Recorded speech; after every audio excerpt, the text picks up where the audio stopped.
بسم اللہ الرحمن الرحیم۔ السلام علیکم ورحمۃ اللہ وبرکاتہ۔ دوستو، امید کرتے ہیں کہ آپ سب بخیر و عافیت ہوں گے اور امور زندگی بطریق احسن چل رہے ہوں گے۔ آج انشاءاللہ ہم ان لوگوں کے حوالے سے بات کریں گے جنہوں نے یزید کی بیعت کی، اور اس پر بھی بات کریں گے کہ آخر امام حسین علیہ السلام کے ہوتے ہوئے ان لوگوں کو آخر کس طرح کے مسائل کا سامنا تھا جو انہوں نے امام کی موجودگی میں یزید جیسے شخص کی بیعت کر۔ مزید آگے بڑھنے سے پہلے آپ سے گزارش ہے، اگر آپ ہمارے چینل نشاد میڈیا پر نئے آئے ہیں تو ویڈیو کو پورا دیکھیں، لائک کریں، دوستوں کے ساتھ شیئر کریں اور چینل کو سبسکرائب کر کے گھنٹی کے بٹن کو لازمی دبائیں۔ دوستو، یزید کی بیعت کرنے والے لوگوں میں کچھ لوگ تو ایسے بھی تھے جو بنو امیہ کے پیروکار تھے، اور شروع ہی سے وہ لوگ بنو امیہ کے وفادار بھی تھے۔ ظاہر ہے جو بنو امیہ کے وفادار تھے وہ بھلا کیسے امام حسین علیہ السلام کی حمایت کرتے۔ مگر دوستو، کچھ ایسے لوگ بھی تھے جو یزید کو بالکل بھی پسند نہیں کرتے تھے اور ان کے دل محبت اہل بیت سے بھرے ہوئے تھے۔ اب یہاں سوال یہ اٹھتا ہے کہ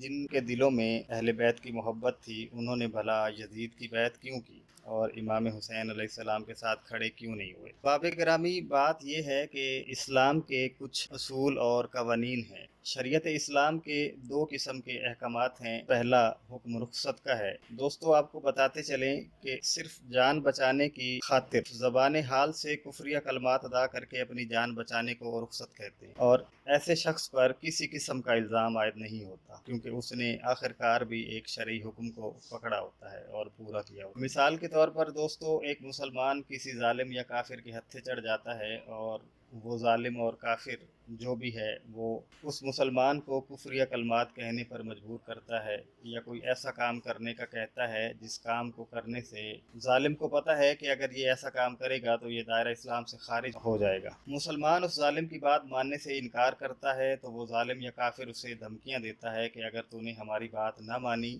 تو ہم تمہیں قتل کر دیں گے اور تمہاری عورتوں کی عزت لوٹ لیں گے اور تمہارا مال ہڑپ کر لیں گے، یا پھر یہ سارے ہی کام ایک ساتھ کر کے تمہیں قتل کر دیا جائے گا اور تم جان سے جاؤ گے۔ اب مسلمان کو پتہ ہے کہ اگر اس کی بات نہ مانی تو وہ مارا جا سکتا ہے اور دیگر مال اور گھر کی عورتوں کی عزت بھی جائے گی۔ دوستو، جب ایسے حالات بن جاتے ہیں تو مسلمان کو کلمہ کفر کہنے کی اجازت ہے، لیکن اس مسلمان کے دل میں اللہ اور اس کے رسول کی محبت پورے طور پر موجود ہو۔ دوسرا حکم جو ہے دوستو وہ عزیمت کا ہے۔ دوستو، عزیمت کا حکم کہتا ہے کہ چاہے جو مرضی ہو جائے، جان جاتی ہے تو چلی جائے، مال لٹتا ہے تو لٹ جائے، ایون بچے بھی مرتے ہیں تو مر جائیں، کائنات پوری کی پوری چھن جائے، مگر ظاہری زبان سے بھی کلمہ کفر ادا نہ کیا جائے، اسے عزیمت کہتے ہیں۔ احباب گرامی، یزید کے خلاف امام علی مقام سیدنا حسین ابن علی علیہ السلام نے اپنے نانا امام الانبیاء حضرت محمد مصطفیٰ صلی اللہ علیہ وآلہ وسلم کے دین کو بچانے کی خاطر اپنا سب کچھ قربان کر دیا، مگر یزید جیسے پلید کی بیعت نہیں کی۔ بات یہ ہے احباب گرامی کہ جن صحابہ نے یزید کی بیعت کر لی تھی، انہوں نے صرف فتنہ اور فساد سے بچنے کے ڈر سے اور اپنی جانوں کے ڈر سے اور اپنے بچوں کی اور اپنی عورتوں کی زندگیوں کے ڈر سے یزید کی بیعت کی تھی۔ اس لیے یزید کی بیعت نہیں کی تھی کہ وہ یزید کو خلیفہ برحق سمجھتے تھے، یا پھر اس لیے کہ وہ یزید کی حکومت کے حامی تھے۔ یہ بالکل ایسا نہیں ہے، یہ صرف اس لیے کیا گیا کیونکہ بعض صحابہ جو تھے وہ بہت غریب تھے، نادار تھے،